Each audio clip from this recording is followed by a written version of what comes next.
Hello lovelies, welcome back to my YouTube channel. If you are new here, thank you so much for stopping by to check out my little contents on this page. And if you're a returning subscriber, well, thank you for always coming back to check out my content.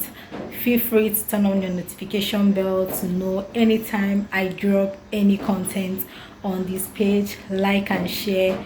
Feel free to comment and try out our recipes. So in today's video, I'll be sharing with you guys how to make a very delicious catfish pepper soup. So stay with us while we do this. So this is our catfish. Now let's get our other ingredients ready to prepare this. So we have our pepper, we have our grated or chopped onion. Next is our scent leaf and UTAZI leaf. I'll try and provide the English name for this UTAZI leaf on the description box below. This is our mixed pepper soup spice. Then we now have to wash our catfish thoroughly with hot water, in fact boiling water. This is because we don't want to have a slippery soup at the end of the day. Catfish are usually slippery, so this is our catfish when we are done washing. Our pot of water, then we add our spices first, the onion, pinch of salt, our seasoning cubes, then we add our thyme, very much optional. I know a lot of people don't add this, but I do.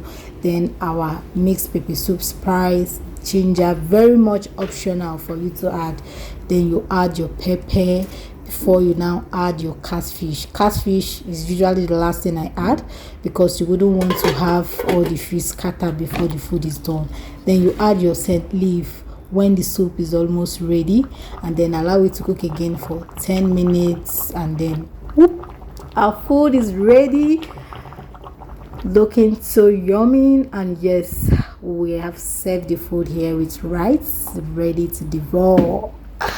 So guys, feel free to try this recipe at home. Don't forget to like, don't forget to share, don't forget to comment after trying out the recipe to know whether you got it or not. So guys, see you guys in our next video. Bye bye.